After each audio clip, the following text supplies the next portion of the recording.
morning, afternoon, evening, wherever you may be. My name is Rebecca Schendel. I'm the Managing Director of the Center for International Higher Education here at Boston College, and it's really my distinct pleasure to welcome you all to this year's WES-CIHE Summer Institute.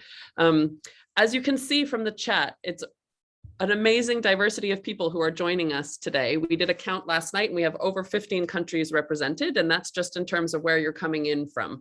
And of course, we know, appropriate, given that this is a conference on internationalization, that just where you're coming in from does not even represent the diversity of who we have here, because we have people from one context studying in another context, might not be this context. We have more than 15 countries represented if we were to count all the different ways that we could count such a thing.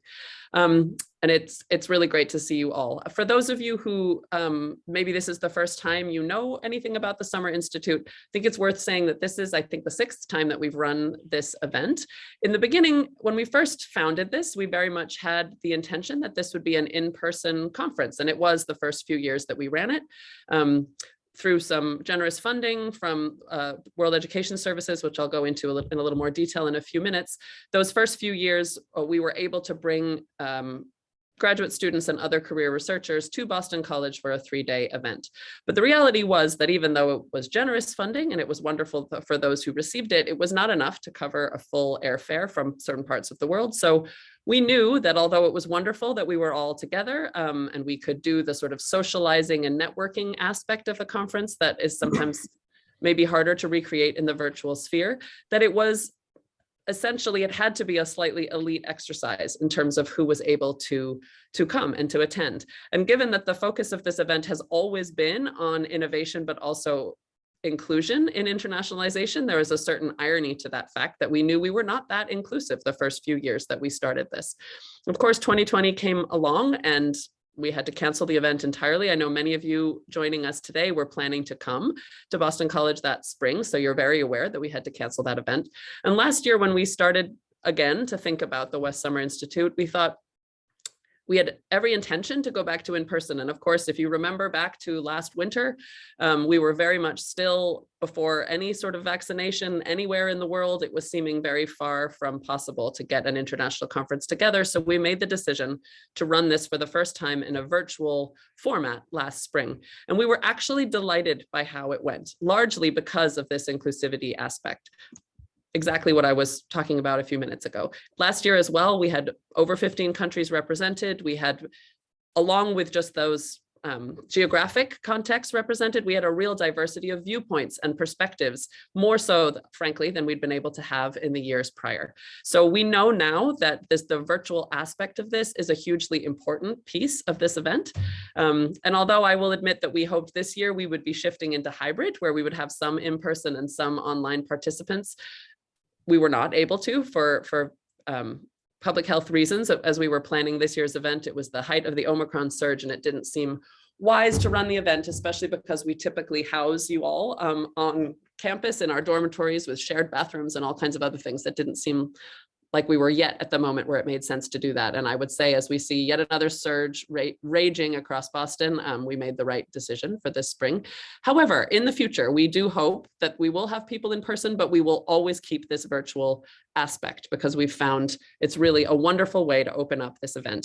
And we very much look forward to the next few days. We know last year we learned a lot of things. We learned how to make it feel welcoming, how to make it feel non-intimidating, how to make it feel interactive. And we very much hope that that will be how we continue with this year's second iteration of the virtual version of the WES-CIHE Summer Institute. So really let me welcome you so warmly and thank you for joining us, for some of you in the middle of the night, so that you can be with us for these next few days.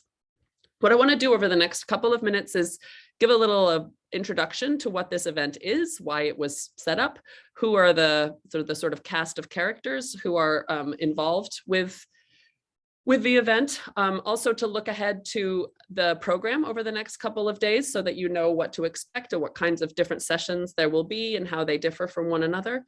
And also to do a little important housekeeping to be sure that you all know how to manipulate Zoom in the ways that you need to, and that you know what the norms and expectations are of this conference. And then once we're through all of that sort of housekeeping, I'll turn it over to my dear colleagues, Gerardo, Blanco, and Chris Glass, who are leading our first formal session this morning. So let me start with the cast of characters and why we founded this event. So the Summer Institute was founded really with the objective to bring together graduate students and also other early career researchers who were interested in the topic of internationalization, to bring that group of people together for two main reasons. One, to sort of foster that network and strengthen that network of early career researchers. You will find that you are the people with, this is your cohort that you will continue working with throughout your career. And it's really valuable to get to know other people who are studying and interested in focusing on similar topics to those that are near and dear to your heart. And we really believe strongly in bringing together that international network, and that's part of what this event is about. It's also about hearing from you about what are the sort of cutting edge topics, what are the things that graduate students and other early career researchers are interested in studying, because that can offer important lessons to the whole field in terms of new life and new perspectives. So that was the intention behind the event. The Center for International Higher Education here at Boston College, we are the people who sort of designed the event, and I will give credit where it was due. It was largely the brainchild of our former director, Hans de Witt. Many of you know of Hans's work. He's certainly a prolific scholar in the internationalization domain, and you'll get the chance to meet him later in the week. So Hans had the idea to found this conference, but he reached out to our colleagues at World Education Services in New York about co-branding it and co-sponsoring it. So I think it's important to just spend a few minutes making sure you all know what the center is and what we do, and also what WES is and what WES does, because WES has continued to fund this event every year. As you may know, they're the ones who host the website with the information about the conference and the registration portal. So you'll have at least come in contact with them in that way, but they're also a hugely important player in this field. So it's important for those of you who maybe don't know about WES and WES's work to get to know them through the next few days as well. So to start with the center, as many of you probably know, the Center for International Higher Education has existed at Boston College for 27 years. We were founded by Philip Altbach, really one of the founding fathers of the field of comparative higher education. So we are fundamentally a research center interested in studying higher education systems and institutions and the people within those around the world. Our sort of mission is driven by the fact that we believe that enlightened policy and practice in higher education all over the world is improved by understanding how higher education works elsewhere and understanding the global trends that affect us all. So that sort of drives our research mission. We continue to do research in that domain, but also the sort of interface between research and policy and practice has always been a very important part of the center's work. We don't really ascribe to the idea of doing research that nobody sees. We think it's important to do research that can be useful. And as a result, we've always had a real focus on making research available. So we have a series of open access publications that have been open access forever. We run a monthly webinar series, and I will say that we will automatically add you all to our mailing list. So if you want to come along to any of those webinars in the future, we'd love to see you there. And we also convene, I guess, quite a broad network of people who are interested in higher education around the world. We bring them together around our shared interest in international higher education. So that's what the center does. We also specifically have a very strong focus on developing the next and supporting the next generation of higher education, international higher education researchers. And that's really where this event fits in. We also have a long history of supporting doctoral students within our own center. The center really is two of us, two and a half faculty members. We have two full-time faculty members and one affiliate who you'll meet in the next few minutes, plus a great group of doctoral students who support us in everything that we do, as well as one master's student who is also hugely important to what it is that we do as a center. So the center itself is full of early career researchers, and we will continue to be that way moving forward. So that's the center. In terms of WES, some of you may know WES because of its credential evaluation arm. So one of the main things that WES does, if you're an international student interested in studying in the US or Canada, is evaluate transcripts so that they can be accepted by admissions offices here in North America. But WES is a social enterprise, which means that doesn't only have that sort of business wing to what it does. They also do a lot of research and a lot of advocacy specifically around issues of equity and inclusion and internationalization. Refugee access is a major priority for them, as well as other equity and inclusion issues. And it's in that vein, I think, that they do trainings and other sorts of support services, and it's in that vein that they're interested in supporting this event. So you will hear from Bryce Liu tomorrow, who is a member of the WES staff, but you may also see WES staff floating around in the participant list over the next couple of days. So that's the institutional cast of characters. But in terms of the individuals that are important to know about, WES-CIHE every year is run by an organizing committee. So in terms of the leadership of the center, as I mentioned, Phil Altbeck founded us 27 years ago, and then after he retired, Hans de Witt took over for a number of years. But since 2020, we've been co-led by myself and my dear friend and colleague, Gerardo Blanco, who you'll hear from very soon, with the support, as I say, of our great group of graduate students. So all of them are here this week, and two were very much part of our organizing committee. But this year, for the first time, we also brought in doctoral students from across the Lynch School here at Boston College who are interested in international issues. And it's been wonderful to have them as part of the event. So what I wanted to do is I wanted to ask my illustrious colleagues here, the rest of the organizing committee, to please turn on your videos so I can introduce you to everybody. So you'll meet Gerardo in a minute. I'm not going to introduce Gerardo, but in terms of the rest of you, you all on? Yes. So we have with us today, we have Tessa Delaquil, who I think is, yep, there she is, Maya Gelashvili, Marissa Lally, Asuka Ishikawa, and Adam Agustinelli is our organizing committee. So I wanted you to have a chance to see them and to know who they are, but also to let you know that they are people that you can reach out to if you have any questions or if you have any issues. I will say we will monitor the WES-CIHE Summer Institute email a bit for the next few days, but we're also a little busy running the event. So we're not necessarily going to be staring at the inbox all the time. So just know if you have an email that can wait a couple of hours, by all means, go ahead and send us an email and we'll check it a few times a day. But if you need an immediate something, it's good to go ahead and direct chat one of those people who I just introduced you to. Preferably not the moderator or the presenter, because they're usually busy doing something else, but one of the others will be in the background and you can send a direct chat to them in the chat feature, and they can hopefully answer any questions that you may have. I also, of course, wanted to just acknowledge all the huge amount of hard work that they did to bring this event to fruition. We really look forward to the next few days, and it exists because of their hard work. So thank you to everybody else on the committee. All right, so without further ado, I think we should shift to what's going to happen over the next couple of days. So what I wanted to do is just walk through the program really quickly, make sure everyone knows what's happening in one, what the different sessions are about, and how you can access them and why you might want to access them. Set out our norms and expectations, and also just make sure that everyone's clear on the technical aspects of how things will work. Maybe I'll start there. So we are using Zoom for the entire week this week. You're all here, which means you've already succeeded in the most challenging part, which is registering for a Zoom meeting at Boston College with all its many security settings that they put in place. But you're here, and it will be the same link for the whole week. I think that's an important thing to stress.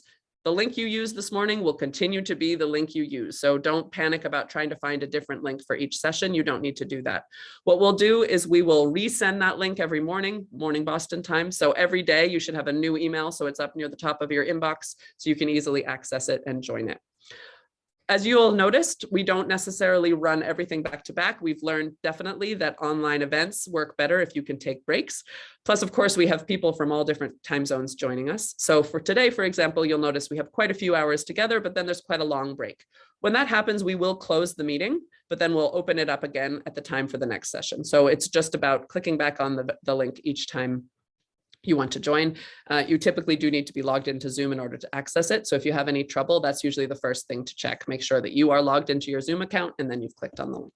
But other than that, there should be no additional complications with Zoom, I hope. If you have a problem, feel free to email and we'll let you know what we can do about it.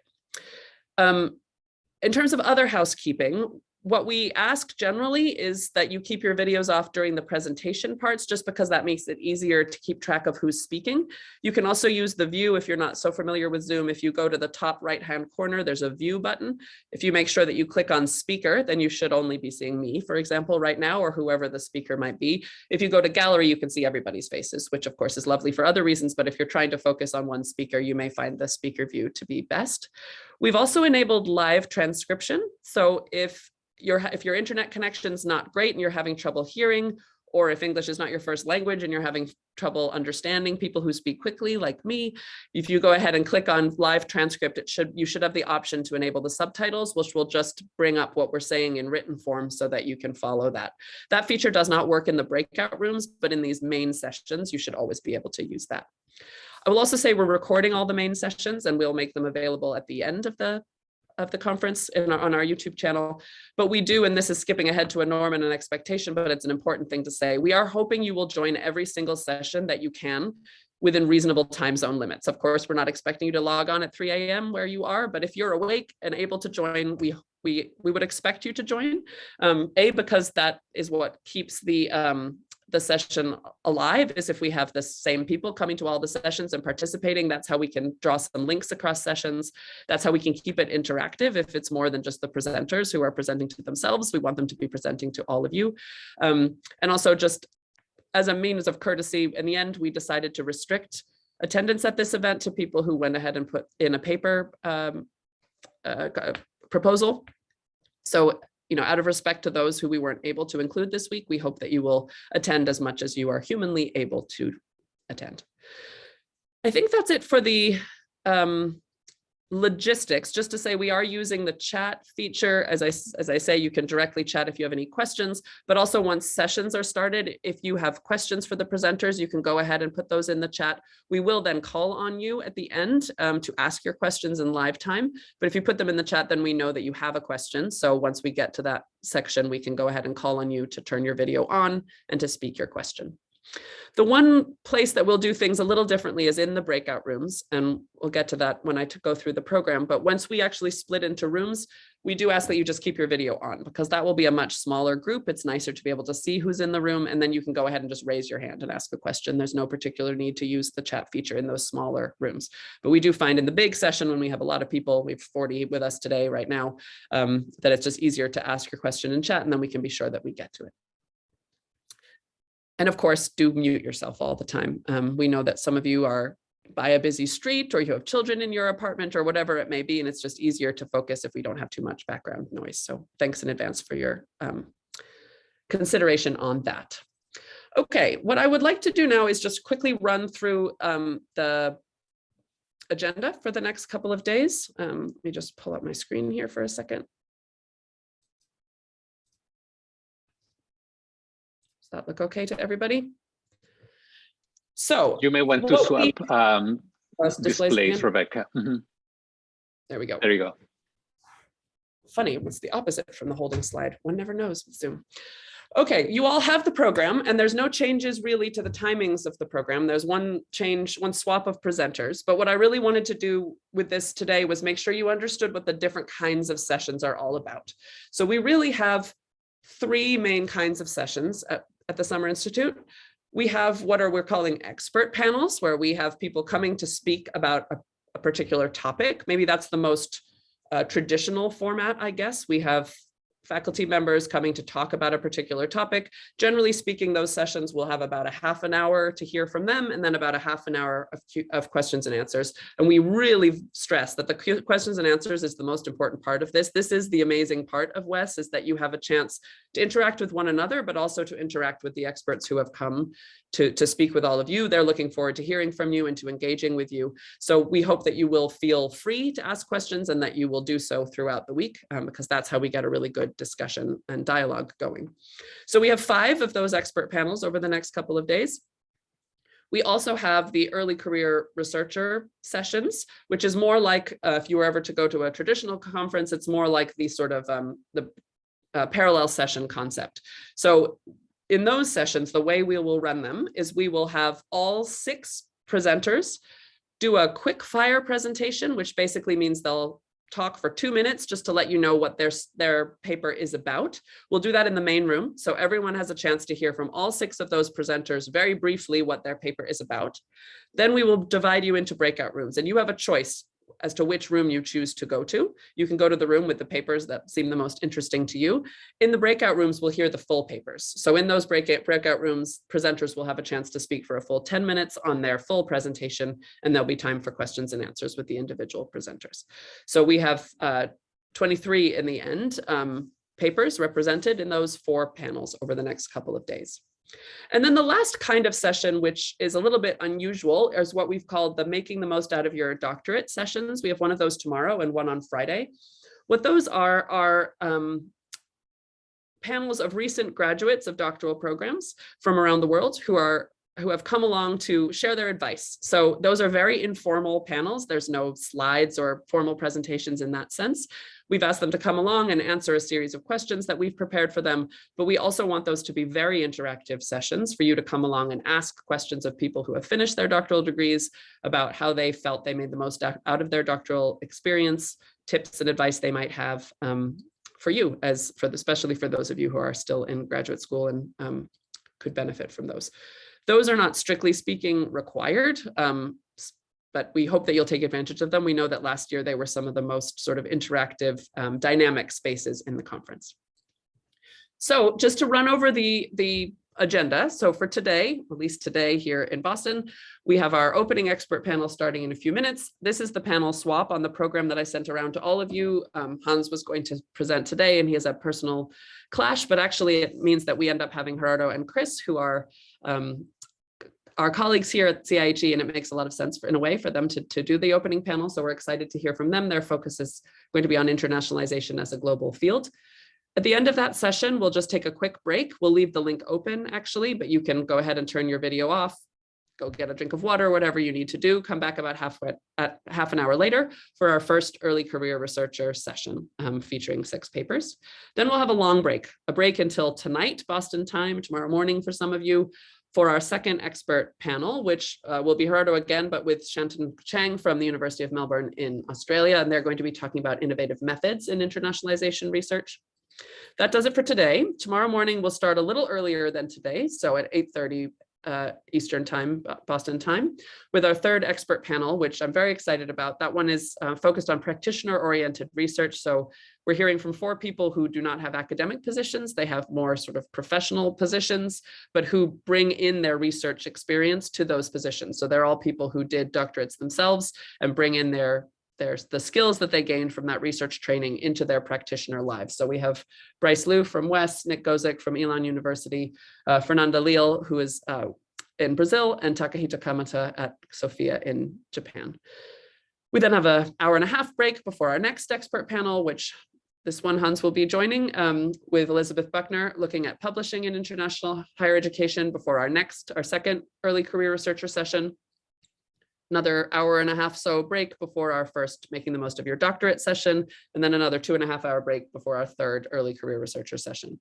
And then on the last day, on Friday, we have the last Making the Most of Your Doctorate. I will say that those 2 Making the Most of Your Doctorate sessions are looking at the same topics, but with completely different people. So you may want to attend both, but obviously one group of 3 people and another group of 3 people may have entirely different advice to share. You're welcome to attend both if you'd like.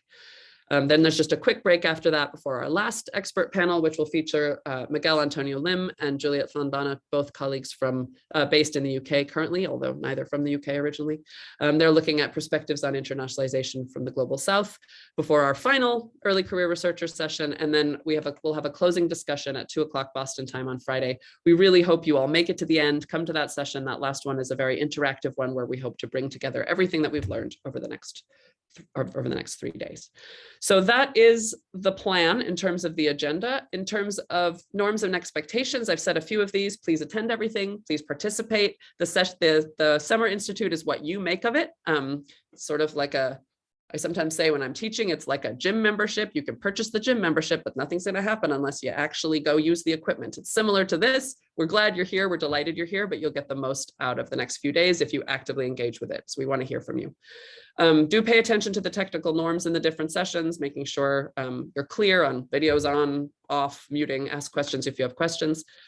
Do network aside from the sessions. I mean, you'll get to know each other in the sessions, but you also have the full attendee list. You can chat each other. You have each other's emails. Do reach out if you find people who are focused on a really similar topic to you or who are based not that far from you. We have a number of people from, I think we have about 3 different institutions in Germany represented, all different institutions. Perhaps you knew each other were there, perhaps you didn't. Reaching out in that way is another real feature of the session, of the Institute.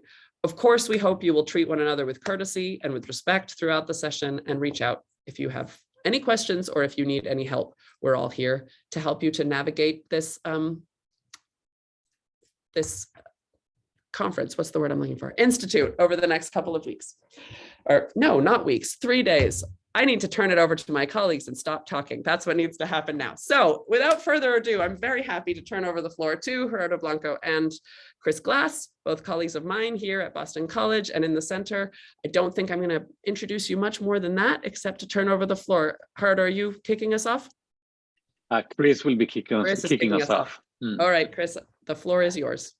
Oh, great. Well, welcome everybody. So glad, and thanks so much, Rebecca, for this opportunity to speak to everyone. I'm excited to join and see so many faces and people. We've read your proposals and we're excited to hear everything that you have to share today. And we hope this is a great way to kick off that conversation.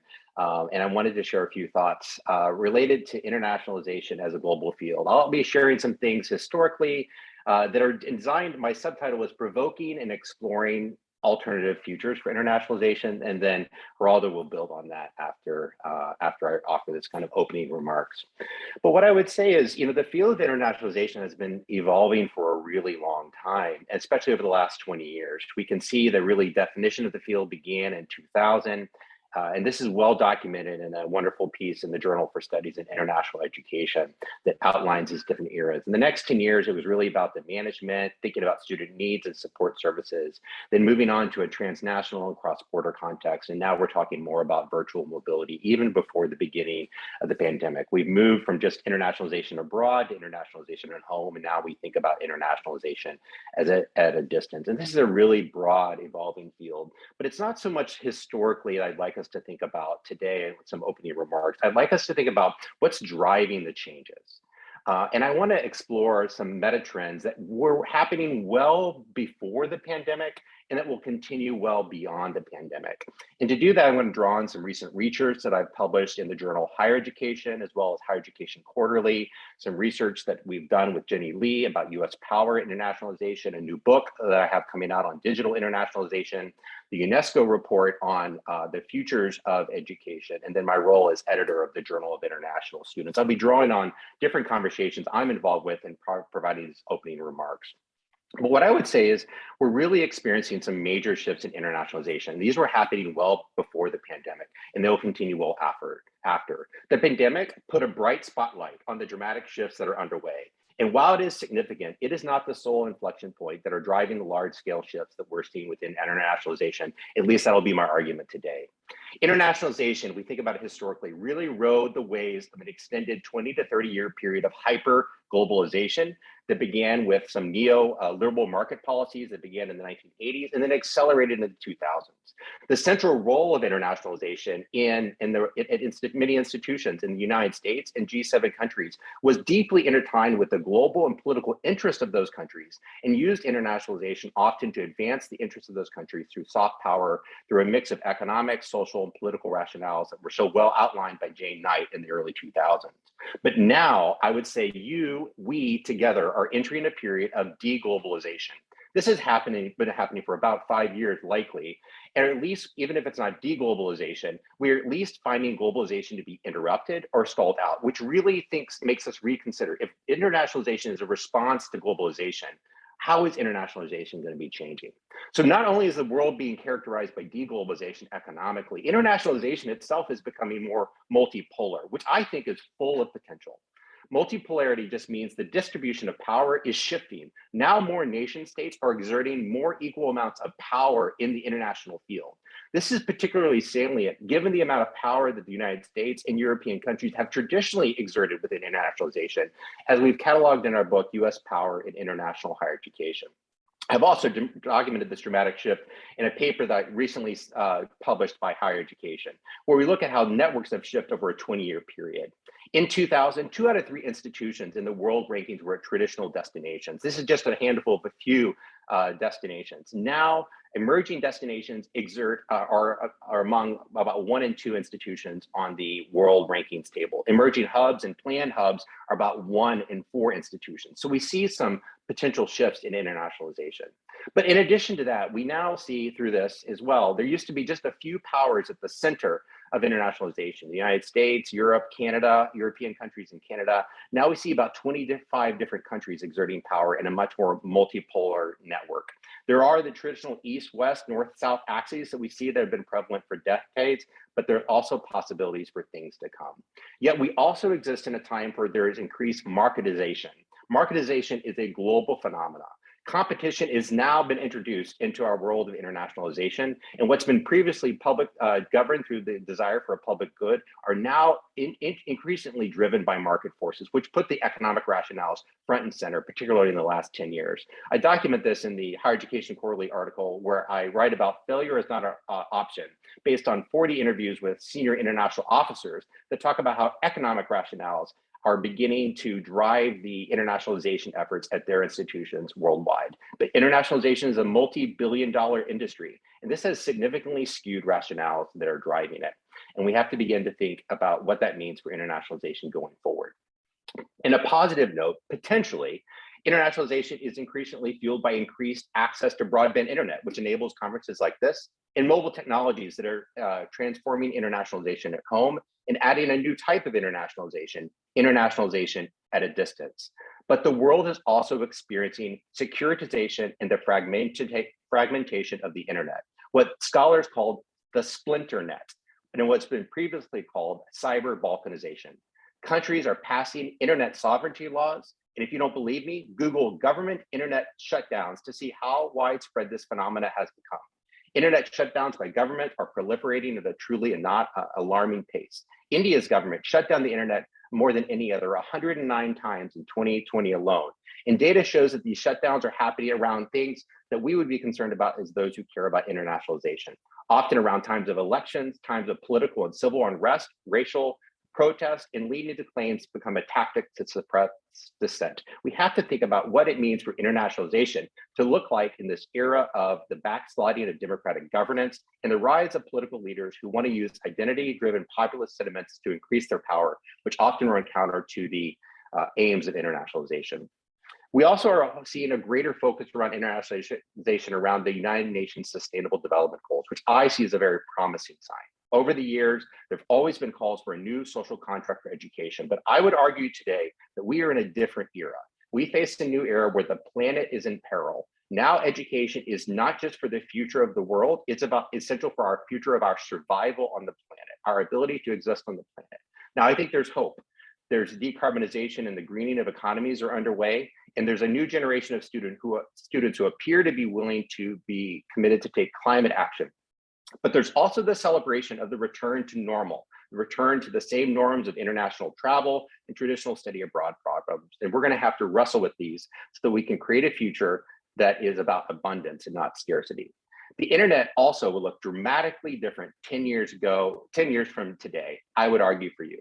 Now, while there's new forms of digital internationalization, many of these forms are going to be driven by a new kind of internet, the Web3 or blockchain technology. I would encourage you to educate yourself about what this means for the future of the university and potentially the future of internationalization. Web3 fundamentally restructures how the internet works. It is structured through blockchain technologies that will allow new types of digital contracts, new kinds of digital credentials, and driven by new kinds of cryptocurrencies that remove institutions from transactions. I would just remind you that universities are institutions, just like banks, but there are also the reasons to believe that universities and the role that internationalization plays has many promises with new kinds of blockchain technologies, new ways to create greater equality and opportunity, but also new perils as well. And this is what we explore in the book on digital internationalization, where we look at what internationalization looks at beyond virtual exchange and with new forms of virtual mobility. If you don't believe me how quickly the world can change, I just would highlight to you, it was 10 years ago that Zoom had its first user testing session. And now it's a critical line for learning and work. It's our de facto tool for learning and work. Just 10 years after the first iPhone was introduced, half of the people on the planet had a smartphone. Just 10 years after the first user for Facebook joined Facebook, 1 in 3 people on the planet, over 1 billion individuals use Web 2.0. I would just tell you Web 3.0 is coming, and it will change internationalization as we know it. We often also see major shifts in our labor market, what sometimes people call the 4th industrial revolution, and I'll talk about that. Now, you might think that the picture I just painted is this dystopian picture. Maybe there's not reason for hope. And I would say there is an epidemic, I think, of a lack of hope in our field. I certainly am one who is very critical about the field, but I would say I would like to consider myself among those who are most hopeful, who are most optimistic about the potential of internationalization to fulfill its goals, and that we can, if we envision it, we envision it with the right kinds of critical lens and the right kinds of action. And this is what I'm going to mean by provocation and exploration in my opening remarks today. In your role with your research about provoking and exploring new directions for internationalization, the future is not fixed. And strategic foresight is not predicting the future. It's not looking at these trends and knowing what will happen 10 years from now. It's understanding that there's many possible worlds that might exist, and we need to consider worlds that we maybe haven't imagined before. We need to imagine the risks and the threats, as well as the new solutions, technologies, and ideas that make us more hopeful about the future. We also need to stress test our assumptions about the future of internationalization. Take what we think will happen and imagine that the opposite happens. Take what we think would be impossible, whether that its possibility is good or bad, and make that impossibility possible. Reflect on the actions that we think we could take for a more desirable future. And that means we think about our work and our research in the field of internationalization in 3 different ways. We imagine what we think is probable. If the trends were continued to exist the way that we would see them, what world is coming into being and how might internationalization change? We then imagine various possible futures.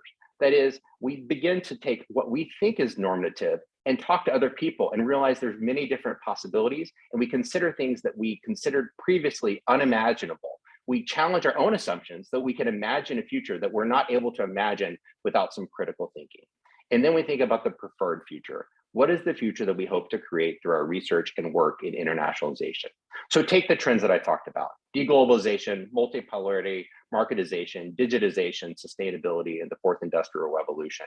What if these trends go in different directions? What are the multiple futures for internationalization? Will they grow in their influence? Will the kinds of things I talk about decline or collapse in their influence? Will they stay steady state, or will they transform our field? These are things that are worth, I think, us considering as researchers in international education. So as we think about higher education and internationalization as a global field, use the idea of thinking through possible scenarios about the future to provoke and explore alternatives for your work and how you could contribute to the field of internationalization. I'm going to turn it over to my colleague, Gerardo Blanco, who's going to offer some critical reflections that he and some colleagues have put together about internationalization as a field and how it might move forward. So he'll build on my presentation that looked at this historically with some questions that will continue to provoke our conversation today. Thank you very much, Chris, for these very, very insightful remarks. As Chris mentioned, I will try to build upon these, and I'm really excited, first of all, to be joining all of you, welcoming you once again to the Center for International Higher Education. And as Rebecca just put in the chat, yes, please feel free to add your questions, both for Chris and for me. It would be very helpful to start sort of thinking to think about, of course, the most important aspects of this experience, which is precisely the discussion. And I did want to, as I sometimes like to do, I wanted to play with the title of the session. And I, rather than saying internationalization as a global field, period, I wanted to say internationalization as a global field, question mark. And I think the presentation that Chris just shared with all of us a moment ago is very helpful to really question a few of these assumptions, and that's precisely what I would like to invite you to do. And I added the subtitle to my presentation, Internationalization Beyond the End, because I wanted to take this opportunity to also pause, to realize, as some of our colleagues are gathering in the United States, in Denver, for the NAFSA conference, which is the largest international education conference, certainly in the country, and one of the largest in the world, to really take the opportunity of reflecting about what has happened over the past 2.5 years or so, when at some point, I must confess, I thought that we were perhaps at the end, if not of our field or at the end of internationalization altogether, certainly at the end of internationalization as we knew it. And today I really want to reflect about what would internationalization beyond the end might look like, what would it mean for the research, especially as we gather as early career researchers to not only share the work that we have done, but I hope to also plan for the work that is to come, as you all collectively are the future of our field. And I wanted to start by interrogating this notion of global field. Not as a negation, but rather as an opportunity to go deeper into a reflection and understanding. And as Chris has mentioned, we are more and more in the midst of neo-nationalist and anti-global movements, but also where geopolitical tensions are going beyond the tension and turning into conflict. And I really think this is something that will continue to transform the future of internationalization, even as we are eager to go back to some form of normal, whether that is old or new. And I really think I'm particularly keen to reflect about this first point, as there are currently colleagues of ours here at Boston College and in the different higher education programs that are having to travel to third party countries to obtain visas to study with us in person. As we know that we had to end some partnerships and connections with colleagues and with universities in countries due to a number of these geopolitical tensions. So a global field, yes, but this, the notion of global doesn't entail that everybody gets to be part of it. And rather we are seeing the rise of multiple, and I think this is the multipolarity that Chris was referring to. We are seeing how the field is fragmented, but also integrated within these different fragments, which are themselves global. But this, the notion of global, at least, you know, in the idealized versions of the early 90s, we were thinking that everybody would come together into one global system. And what we are seeing is multiple global systems competing with each other. But also I wanted to interrogate the notion of field. What would that entail? Traditionally speaking, when we talk about higher education fields, we talk about not only having, for example, shared conferences and associations, shared publications, which, by the way, international higher education has, and internationalization of higher education also has. But very often when we think about academic or professional fields, we normally also think about a set of shared theories or assumptions. And I think this is where the deeper interrogation perhaps would be very timely, in the sense that our field is becoming increasingly fragmented. And this is not to say, right, this is not really driven by interpersonal differences, tensions, or conflicts, but rather it just means that as our field is growing, we are perhaps appealed by different theories, by different methodological approaches. And that's why events like these are so important, so that we can come together, so that we can dialogue with each other. And I really think that's very important. But for over a decade now, our colleagues Brandenburg and DeWitt had been talking about the end, perhaps, of internationalization. And like I said, I wanted my remarks today to be about, well, what comes after the end, or what comes beyond the end. And I think in this sense, the recent work by our colleagues, Sharon Stein and Del McCartney, that have been thinking about, and by the way, Sharon Stein has been part of this event in a previous iteration. And they often talk about internationalization otherwise. And our colleagues think of internationalization critiques as being along a continuum, where we think about internationalization kind of as business as usual with no reform.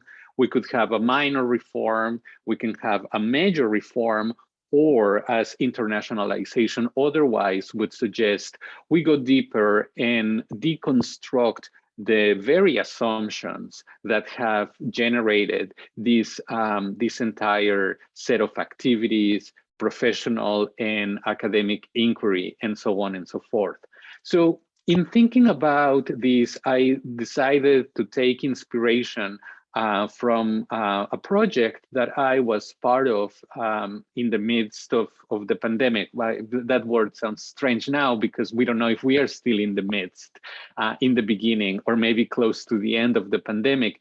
But nevertheless, when we, in the very early stages of the pandemic, a group of colleagues from our field got together virtually to reflect about the future of our field. But the important piece about these reflections that I'm sharing with all of you is that we were at a moment of questioning the very viability of our field, where we thought that perhaps internationalization as a practice was coming to an end. The uncertainty that the world was facing at the time was such that it was not hyperbolic to think about the end of internationalization and therefore of its academic inquiry.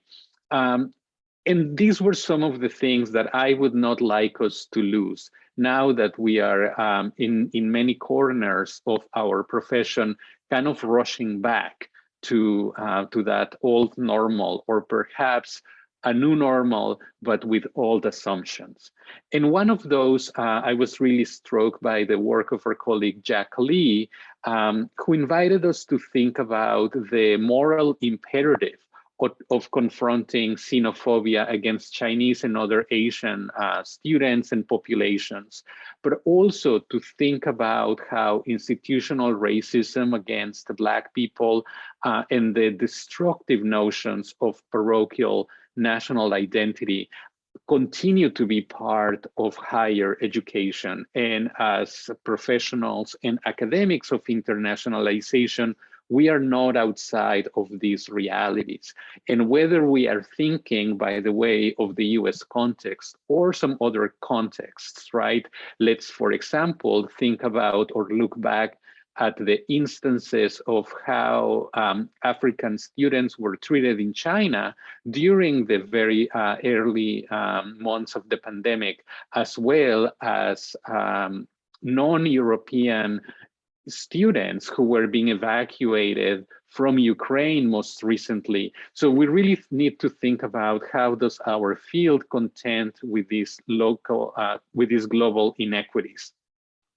Our colleague Anatoly Oleksienko was also inviting us to reflect about the notion of growth and this incessant growth that has been fueling internationalization activities over the last several decades, as Chris was very accurately describing, but also how this notion of entrepreneurship, in a way, of internationalization is also accelerating some other tensions that are also having an impact on the existence of all of us who inhabit the university.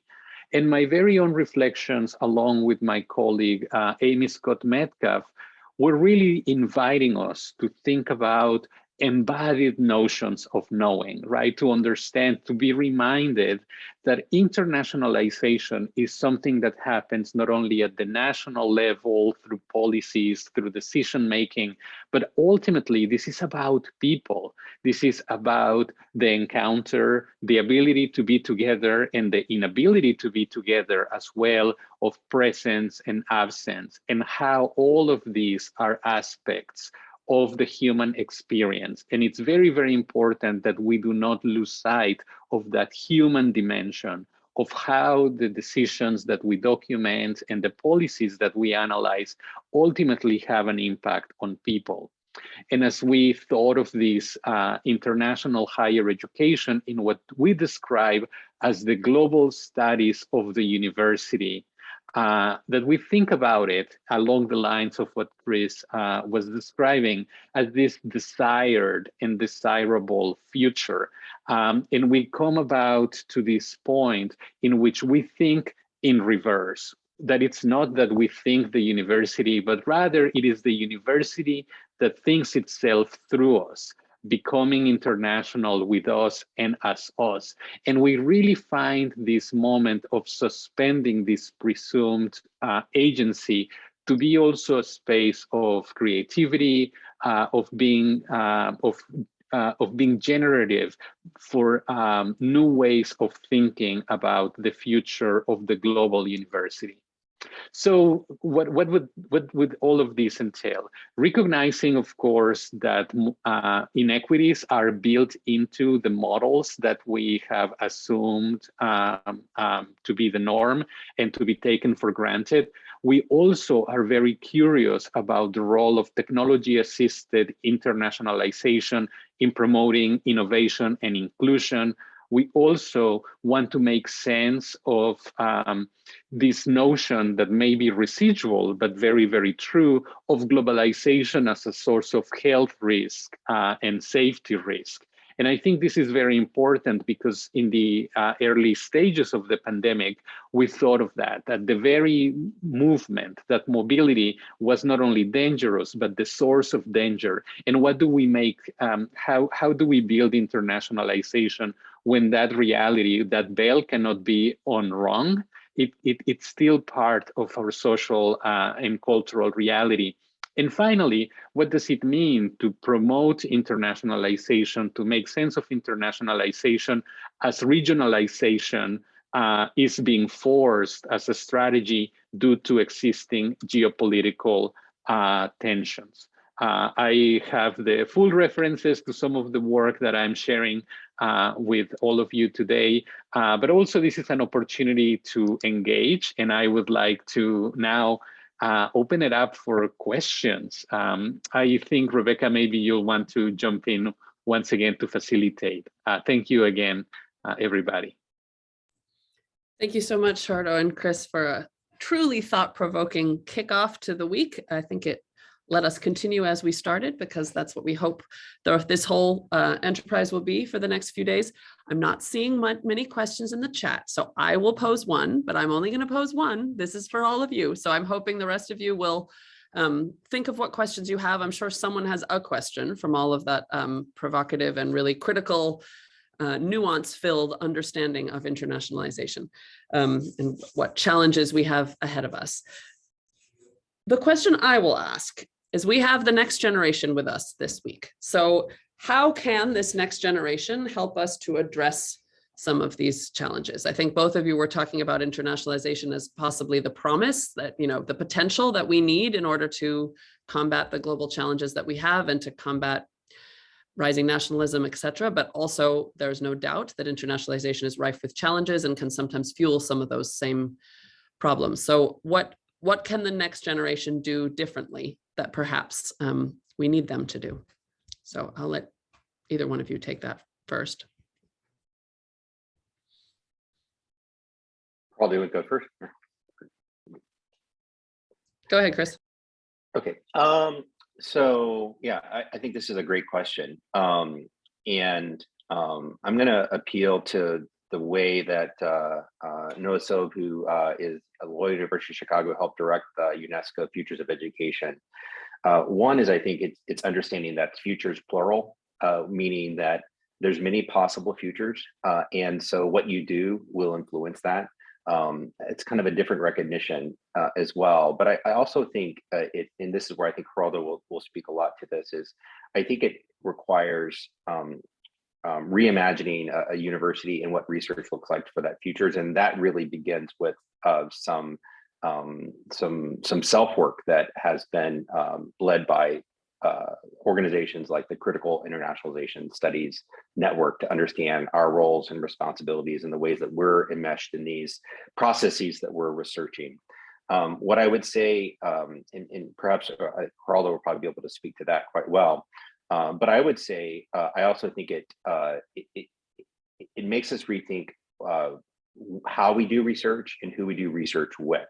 And I would argue that, and I can expand upon this later, we often think about research as a solitary endeavor. That's how we're trained in our doctoral programs, rather than even a transnational endeavor. I think thinking about research cross-generationally and across all kinds of socially constructed borders is absolutely essential. And doing our research in ways that are conscious of ways that we're engaging transnationally in our work is the way that we address these problems. So part of it is in the way that we conduct research. The second is we often are driven by metrics that are a part of this global system. H factors, impact factors, site scores. Those are the things that continue to be valued and prized within academia. Those are all global measures in a generic sense.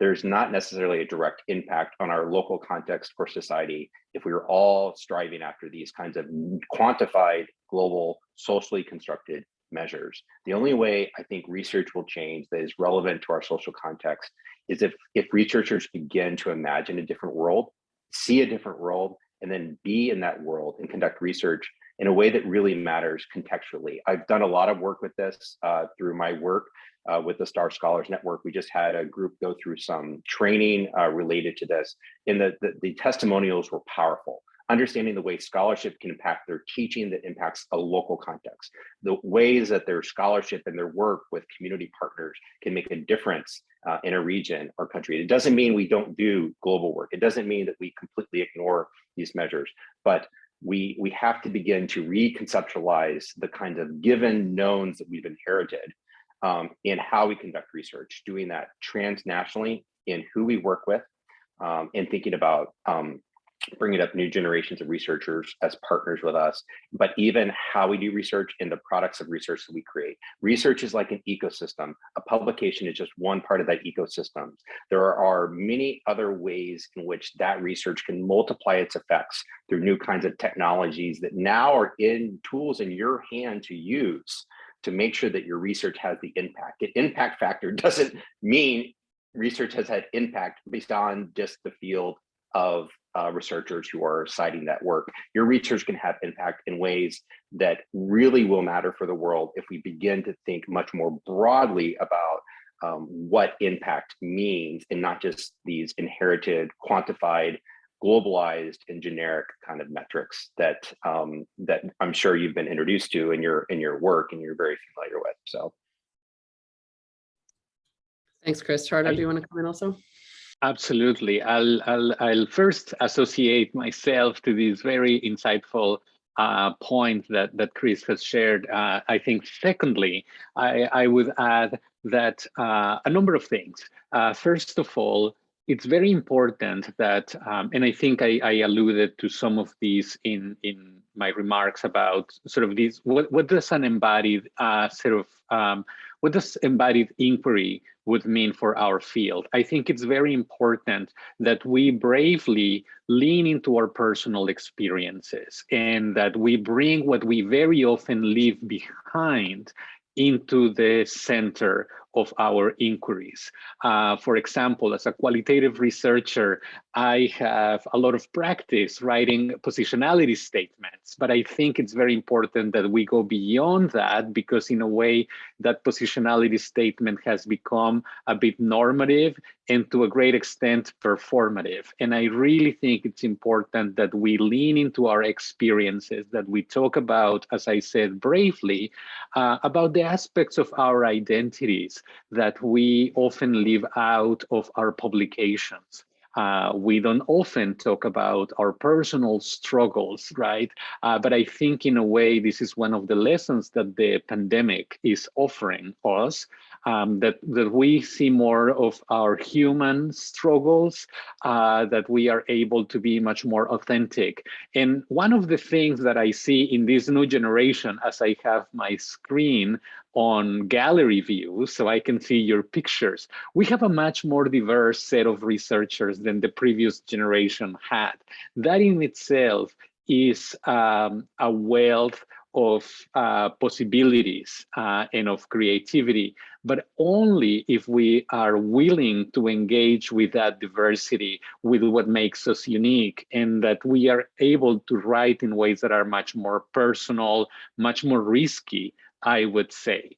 And I really think that's very important, that we take those opportunities, that maybe not everything that not all the research, not all of our publications will be very revealing or autobiographical in any extent, but some of it can be. And when we do, it can be very, very powerful, especially if we do it in a generous and thoughtful way. And I really think that would be different than some of the research that has gotten us to where we are right now. So I would invite myself and others, right, to bravely include those aspects of our identities that are often left out. Thank you so much to both of you. And thank you for the explosion that's now happening in the chat. That's what we like to see. I'm going to call on Bridget first, because Bridget was the first question. So I think when people come in, if you wouldn't mind just saying your name and the institution that you're joining us from. So Bridget, go ahead and ask your question. Thank you. And I did notice that Marissa right after me asked a similar question, so I can incorporate that to have her include as well. I'm Bridget. I'm with Boston College. My question was just, I thought it was really thoughtful and something I've grappled with myself around the moral imperative when it comes to xenophobia and institutional racism. And I'm just curious about where that moral imperative is fitting in with climate change and that affects and its intertwinement with internationalism. And then I know Marissa asked kind of a similar question, but kind of took the collaboration side and kind of working on such a complex issue as well. Absolutely. Happy to take those two together. Marissa, do you have anything to add, or are you happy with Bridget's version of you? Yeah, I just, I wanted to ask about how we can answer questions that are outside of, they involve education, but require additional expertise. How have you pursued collaboration to answer some of those difficult questions? Great. So two climate change focused questions, one on our own moral imperative when it comes to climate change impacts of internationalization, and one around collaboration. So Gerardo, do you want to start us off this time? That sounds great. Yes, I think some of the work that really inspires me by colleagues is what some of our colleagues have done of engaging with indigenous communities, right? Very often when we think about internationalization, we tend to think borders and flags, but we don't always realize that that intercultural dimension can happen within our own borders. And therefore, it's very important that we also engage and that we also think of engaging with indigenous communities, not as people that go and teach them how to do things, right? That is, of course, antithetical to the values that we are trying to espouse, but rather that we go as learners, if invited, right? But I think it's very important to seek those opportunities of engagement. I think that is very important because we could have a dialogue, an exchange of knowledge, where we can share some of the credibility that we are awarded and that we're afforded very often without many questions, right? As being associated to universities or other higher education institutions. And I really think that can be a very powerful opportunity for us to learn more about those realities, but also to put the work of institutions that traditionally have excluded indigenous and other communities to the service, right? to maybe repair and heal some of those inequities that have been characterizing global universities for the past several centuries. So I think that is one example, engaging with humility, of course, as learners, but I think that can be a very important aspect. Also, it's very important that we find, I think, that intercultural dialogue not far from where we are located, right? I think that's very important to think about migrant, refugee, and other diasporic communities in local spaces as opportunities also to promote global learning and internationalization. Yeah, I won't, so we can go to more questions. I won't say too much outside to commend some of the work of Tristan McCowan, who outlines this quite beautifully in his work on the sustainable higher education beyond and for the sustainable development and beyond the sustainable development goals. I think what you'll find valuable about this is not only does he propose the idea of a developmental university that I think gets at the heart of some of these questions, he also provides a kind of critical perspective on the sustainable development goals as well. And so he doesn't take those as non-critically in terms of the ways that those are expressed and advanced in different contexts and at different institutions. And I would just point you to that as a further resource, but hopefully we can continue these conversations. Thank you so much to both of you. Catherine, I'm going to come back to you in a minute, but I want to bring in a non-Boston College person for a minute. So Renee, would you mind asking your question?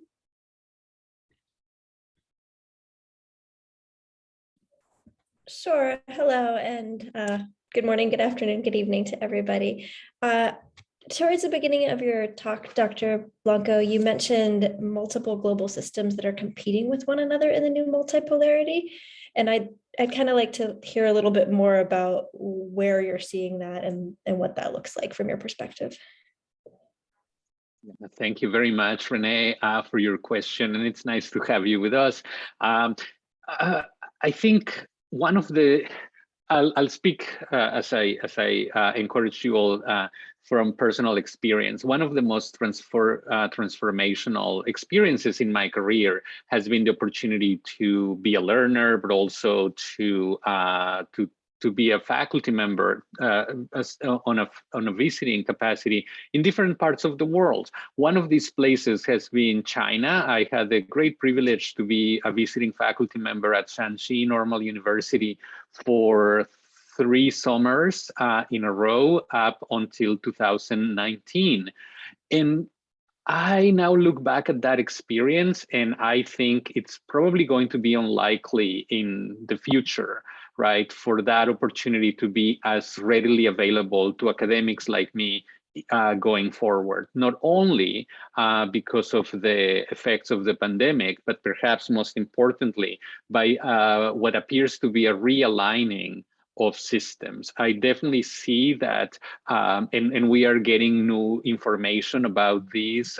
So this is kind of a moving target, but we know that 3 institutions in China, one of them Renmin University in Beijing, are withdrawing from global rankings. Now, I have been a critic of global rankings for quite a while, so I don't see this in itself as problematic, but I see it as a sign of a potential disengagement. In a way, I think China is probably going to become an independent, not completely isolated, so those are different sort of like ways of characterizing it, but I see it as a separate an independent system. I think it's going to be harder for, I think collaboration, as colleagues like our colleague Jenny Lee, will continue functioning, right? But I think some of the assumption for a number of years in China was that mobility was in itself good, that it was really good to send Chinese scholars abroad and to welcome scholars from other countries. I think the tone is shifting, and I think in a system that massive, even a small shift can have very, very significant and long-term consequences. I also think few institutions in the United States, but there was a number of them, were in close collaboration with Russian higher education institutions, and that's going to be a lot less viable. I think for historical, ideological, and political reasons, there will be a benefit for Chinese and Russian institutions to continue cooperating and for scholars in these systems to have some mobility. So in a way, as our colleagues Phil Albach and Hans Witt have recently written about, we're probably seeing a new Cold War that is kind of emerging, not exactly with the same actors as the previous one, but similar ones, yes. And I think that's something we need to talk about. I don't think it's productive to avoid the topic. I think it's very important to promote a dialogue, but also to name the dynamics that we are observing. So I hope I've addressed your question, and I think this is just some of what we are starting to see. I think this is moving quickly, so it's hard to go into more details at this time. Thank you very much. My pleasure. Thanks, Gerardo. Catherine, I will come back to you now. And again, say where you're coming in from so we know who you are. Go ahead. I'm Catherine, and I'm in New York. I'm a BC student. And I have a question about kind of virtual platforms. We talk about, I think, virtual internationalization as being something that can be more accessible. Even the conference today has more people from different countries because of the virtual platform. But at the same time, how do we reconcile that with like political issues and internet shutdowns that was mentioned, even issues with electricity and connectivity, broadband? So I guess I wonder, from your perspectives, is virtual internationalization, does it have the potential to be truly more accessible and inclusive, or could it potentially kind of exacerbate the digital divide? Yeah, I really appreciate that question, Catherine. I'm sure my colleague Gerardo Blanco would have something to add to that. Let me offer some initial thoughts. So I purposely use the word digital internationalization to draw a particular nuance, which is this emphasis on Web3 and blockchain technologies. I think these will, they're the most dramatic shift in the way the internet is structured. I can't emphasize that enough. If you imagine what it looked like when you first heard of the internet, or who might use the internet. I remember people thought, well, I already have a radio, I already have a TV, it does these things. We understand that the structure of the internet then changes the society's behavior. So digital, what it draws attention to is not just the potentials of these kinds of Zoom environments that exist today, but the ways in which credential exchange and certification and access to both money, but also the kind of credentials and the kind of signs of legitimization could be enabled through new types of technology. And I would encourage people to think about these things as signals of change. In other words, look at something that's happening on the margins of society right now that's being used to provide access, and see how this could be a signal of change. And so when I think about digital internationalization, I think about it certainly in terms of sustainability, providing alternatives to international travel, access and inclusion, but other kind of forms as well, and including and I also but I think you highlight, I mean, in terms of access to certain kinds of technologies. This is a pervasive issue. You can look at maps that show access to internet where they light up when they don't. This has always been the challenge, even for open access educational resources were kind of viewed as kind of an answer. I think these are pervasive questions. I think that we have to continue to look at. I'll let Gerardo share some thoughts as well. Yeah, thank you. I think this is both a question and what Chris has shared is very insightful. I also think there is a lot to learn about some of the ways, the grassroots ways that people have resisted some of these shutdowns and restrictions, right? I think some of our colleagues and just society in general have managed, for example, to be critical in some social media spaces in political and national regimes that are not welcoming of freedom of expression, right? And yet there are ways that people have managed to communicate. I think one of the most challenging, as we also see some of the most damaging and frankly evil aspects of society being fomented in plain view in a way through the internet, right? Through self-radicalization, through secret chat groups, and so on and so forth.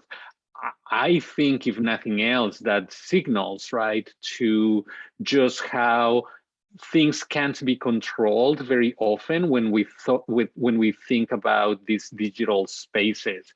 And I think this is the challenge, and I want to echo the invitation that Chris was making earlier about educating ourselves. I think there is a lot that we all, as academics, can be learning about some of these spaces and understanding that there is, therefore, if we tend to see ourselves as understanding the human condition, that there is a lot about this human condition that is taking place in these virtual or digital spaces. I know that there are distinctions, but I also think it's important to think about the risks, right? Not so that we avoid them, so that we can better understand what those risks are and what is our role as educators and what is our role as there are some digital spaces where nationalistic, xenophobic, racist, and sexist communities are thriving. So I really think this is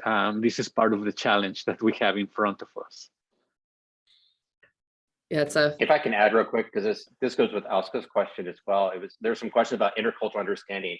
Again, this is where I would encourage us to think about future technology as opposed to the present. So a lot of people want to compare, Zoom to traveling someone. Of course, they're really rich kind of environment of engaging. But if you look at the kind of immersive virtual technologies that are getting built, and there's actually Friends with Avatars or Friends with Holograms is a powerful example of how virtual immersive technologies are used to fight racism, because essentially what they do is you use immersion to put yourself in the shoes of another human being. So you literally feel what it's like to be in the body of someone else because you're experiencing this immersively. That's what we're talking about when we talk about the digital part, not just necessarily like, oh, we can zoom into a classroom or do a coil. That's certainly what exists today. But as you research kind of blockchain and immersive technologies, you begin to see the possibilities that it's not just that it's an alternative or just as good as, it could potentially be more powerful. Because when have we been able to put people firsthand into the shoes of someone of a situation that they haven't had, and you experience that firsthand? So there's some really powerful ways that people are using to reimagine how we do things like intercultural exchange and understanding using digital technologies, and creating, as Gerardo says, creating spaces of possibility. And I would just echo his thought, is we also need to be critical of these spaces as well, but also look at the spaces of possibility that people are imagining. I think you're both speaking to also that it's very easy to think about these things in a strictly comparative way. I was struck, in the early days of the pandemic, there were a lot of discussions about, should kids go back to school? Well, yes, they absolutely must go back to school, because if we compare what they're learning in this weird environment in which they're on Zoom for the first time to what it was like before learning, but that wasn't the comparison to be making. It was between what's happening in the Zoom environment versus what would be happening in school today with the current situation today. So it's very easy to make these kinds of comparisons without thinking about the imagined futures that should also be part of it, but also to think critically about I sometimes struggle with technical solutions as putting forward as the answer, because of course we know physical exchange can also be very unenlightening depending on what the dynamics of that physical experience, right? So it's not just if you do it online, it's better, or if you do it online, it's worse. We need to be a little more critical than that. I am aware we have about 11 minutes left and we have a couple of questions. So what I'm going to suggest is that we bring in all the questions. I believe there are 4. So I'm going to let you all say your question, and then I'll let you two take whichever ones you want to take. How does that sound? So I'm going to ask in this order. First, I'm going to come to you, Thomas Teague, then I'll come to Mahbouba, and then Aska, and then finally Tessa. So if you can go ahead and take your video and mute off and ask your question. Thomas, can you go first? Absolutely. And hello, everyone. I'm really, just to preface, my full-time job, I work as a career coach. So I'm very much in the daily grind, so to speak. And I'm interested in the research, but I don't always get a lot of time to do that. And so I'm really interested in the connections between research and practice. And I'm wondering if you see the connections between research and practice needing to change given what all you talked about in your presentation. And if that is so, in what ways can we leverage or mobilize those who are non-academics or not folks like me doing the work, since we are situated within organization and that has its own characteristics? How can we leverage the folks doing this work that may look different than what we've done in the past? Thank you so much, Thomas. And just so you know, you are not alone. I should have said with this this group of people, it's not only grad students. We also have other people who are interested in research. So just so you know, you're not a solitary individual here today. But thanks so much for your question. Mahbouba, can you come in? Yes, thank you so much. I'm Mahbouba from Japan, Hyogo Kansei Gakuin University. Thank you so much. I was just wondering, what do you think about the context of countries that they are like really top down in terms of internationalization initiatives? The program, the training of Star Scholar Network that Dr. Chris Glass mentioned, I finished that. That was really inspiring and great with lots of tips for how we can get engaged in terms of getting really involved in terms of making change. But for example, in case of Japan, I was thinking, even after finishing the training, I was thinking it would be very difficult to reach to the top level because of how the system is worked and because of the bureaucracy. Thank you so much. Thank you so much. Aska, can you come in with yours? Thank you so much for the opening remarks. I will ask the first question, which is, would you like to, I mean, if you, it'll be helpful to have more resources around how to bring your authentic personal humanness into research, as you mentioned about how we can reimagine research, especially for those who come from perhaps non-academic backgrounds or untraditional backgrounds. How can we tie that? So thank you so much. And Tessa, do you want to ask yours? Yeah. I was really inspired by the idea of thinking through the possible futures and the tensions Gerardo brought up. And I was wondering where those spaces are to think through and imagine these sort of futures, because sometimes I sort of feel a tension between being able to imagine these futures, but also when you do research and stuff, being asked to contextualize and make things as feasible as possible. Great questions all. I will let you take whichever ones you want. Chris, do you want to kick us off with whichever of those suits your fancy? Yeah, let me just briefly talk about the role of practice. What I say is this field was really often founded by people who began in practice. So it's always been very friendly to people that want to engage, people that are immersed in the world of practice. One kind of metaphor I would think about is thinking about different kinds of research, action research and participatory research, where you're really engaging other people at your institution. And there was a beautiful metaphor that a student in one of my classes shared, is using a flashlight and using a hammer. And using that as a metaphor to help people at your institution think about, what do we need to put a spotlight on that maybe not everyone's aware of? Student situations, experiences, inequities that are happening. We're going to put a spotlight on that and reflect on that. And the hammer, what do we see that are structures that are standing in the ways of equitable, inclusive, and innovative internationalization? And what structures do we need to break down? But a hammer cannot just break, a hammer can also build. So it focuses on what new kinds of structures can we create. I just wanted to offer that, and then I'll let Gerardo jump in on some of the other questions and we can just go back and forth. Fantastic. I'll just add to the question that Thomas asked. This is a great opportunity for a plug for tomorrow's first panel of the day. I'm so excited to be facilitating this session with a number of colleagues that Thomas will be able to, I think, from their own practice, answer these very important questions. So you all cannot miss that panel, because I think there will be some very important insights. And to make it kind of both ways, not only research informing practice, but also how practice can really dictate a very productive and significant research agenda. I probably will want to jump first to ask us question about that personal voice. I don't think there are many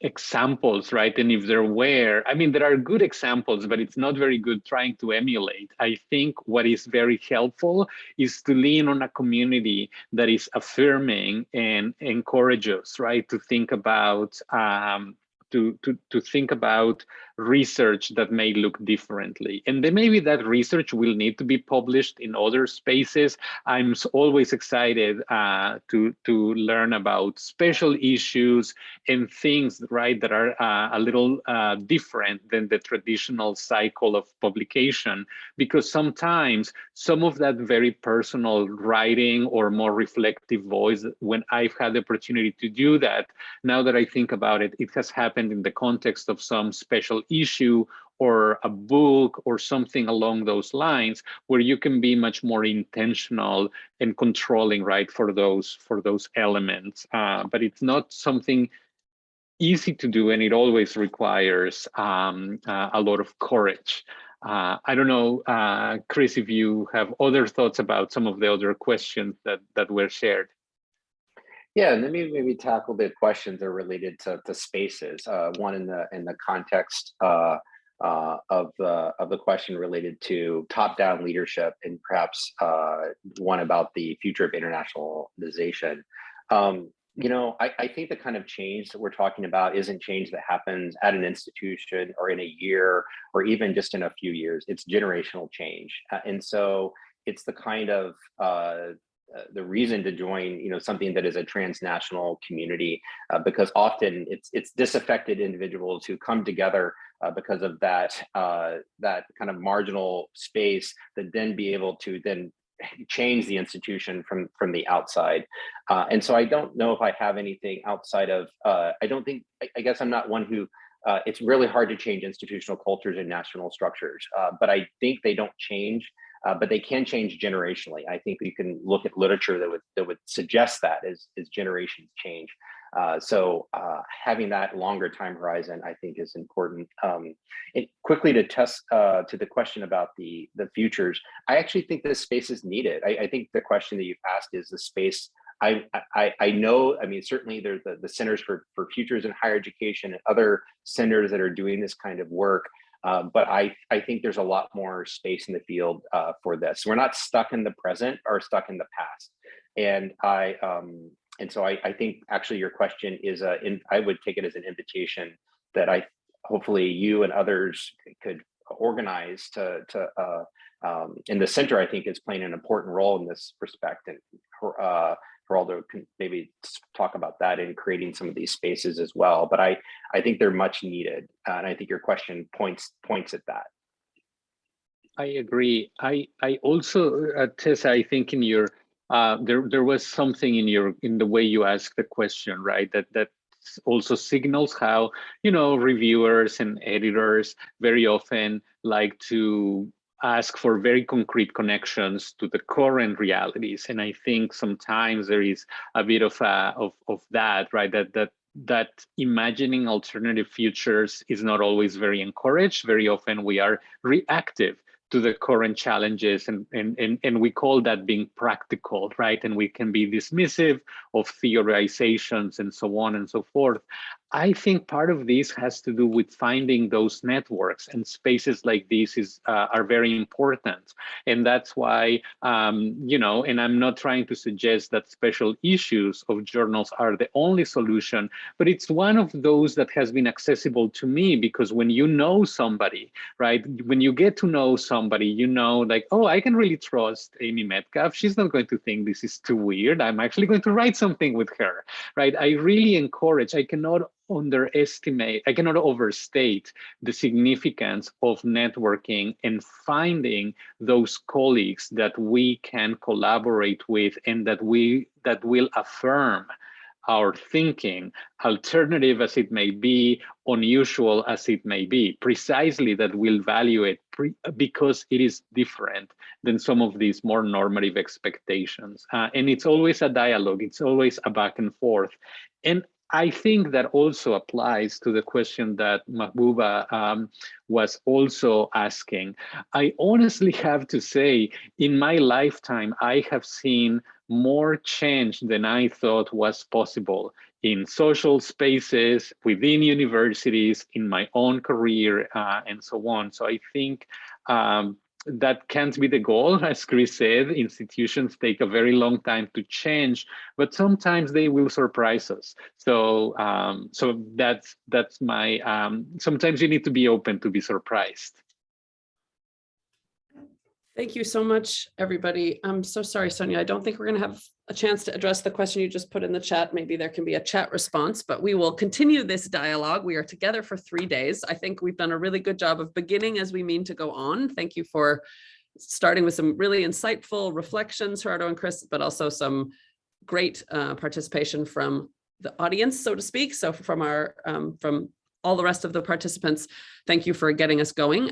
We hope it will be like this at all of the sessions. Ask critical questions and reach out to one another. I think what both Chris and Gerardo were just saying sort of underscores part of why we think this event is so important. It's important for you to know one another and to stay in touch with one another. You can lean on one another sometimes in those difficult times. Mahbouba, I've done some work with faculty interested in changing their practice in institutions that are not supportive of that. And what I found to be the most productive thing is them speaking to one another, the faculty members speaking to faculty members in other institutions that are trying to make similar changes at the micro level and sort of seeking that motivation across when they weren't getting it up and down. So this sort of a network is the kind of thing that can support you in terms of thinking about diverse perspectives, different perspectives, making micro changes in institutions that are slower to change. So we hope that that will be one of the things that you take away from this event.